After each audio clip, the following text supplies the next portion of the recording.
Hello दोस्तों, नमस्कार। आपका स्वागत करती हूँ डीएनपी इंडिया में। इस वक्त की 10 बड़ी खबरों से हम आपको रूबरू कराएंगे। तो आइए शुरुआत करते हैं खबरों का सिलसिला।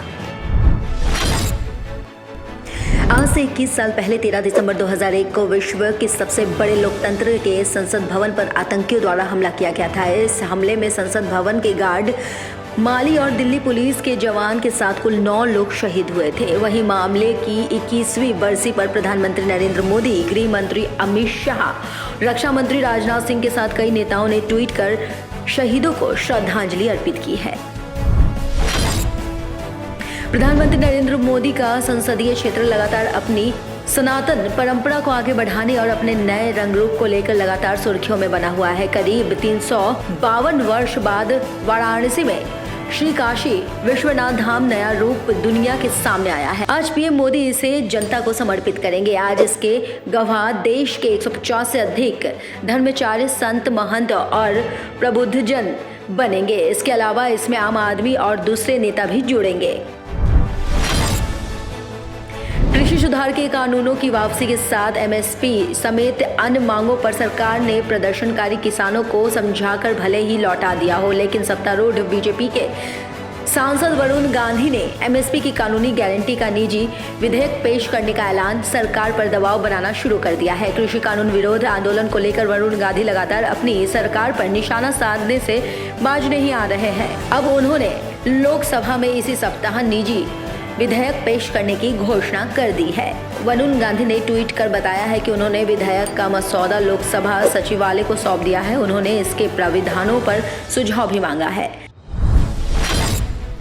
संसद शीतकालीन सत्र 2021 में केंद्रीय कानून और न्याय मंत्री किरेन रिजिजू आज राज्यसभा में न्यायाधीशों के वेतन और सेवा संशोधन विधेयक को पेश करेंगे। बिल स्पष्ट करेंगे कि सर्वोच्च न्यायालय और उच्च न्यायालय के न्यायाधीश एक निश्चित आयु प्राप्त करने पर पेंशन या पारिवारिक पेंशन की अतिरिक्त मात्रा में हकदार होंगे।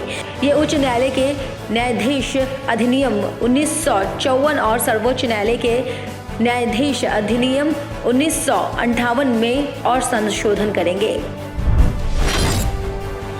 मिस यूनिवर्स 2021 का खिताब जीतने वाली चंडीगढ़ की हरनाज सिंधु ने पूरे देश का मान बढ़ाया है। इजराइल के इलियट में आयोजित 17वें मिस यूनिवर्स 2021 में भारत का प्रतिनिधित्व करने वाली पंजाब की 21 वर्षीय महिला ने 2000 में लारा दत्ता की जीत के 21 साल बाद वही ताज हासिल किया है।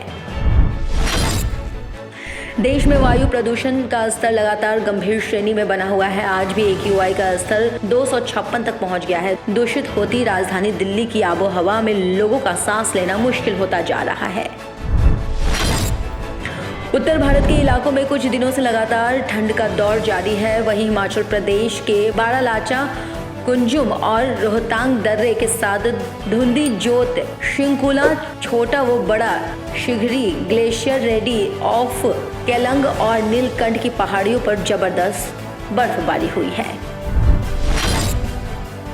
महाराष्ट्र के नागपुर से रविवार को ओमिक्रॉन वेरिएंट का पहला मामला सामने आया है। ये 40 वर्षीय व्यक्ति दिसंबर महीने की शुरुआत में ही दक्षिण अफ्रीका से लौटा था और यहाँ की गई जांच में उसकी कोविड रिपोर्ट पॉजिटिव आई थी, जिसके बाद रविवार को उसकी रिपोर्ट में ओमिक्रॉन वेरिएंट की पुष्टि हुई है।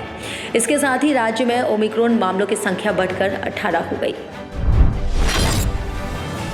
दक्षिण अफ्रीका के राष्ट्रपति सिरिल रामाफोसा कोविड-19 टेस्ट पॉजिटिव आया है। उनमें हल्के लक्षणों को देखा जा रहा है। राष्ट्रपति कार्यालय ने एक बयान में कहा है कि रविवार को सकारात्मक परीक्षण के बाद रामाफोसा का हल्के कोविड-19 लक्षणों के लिए उपचार जारी है।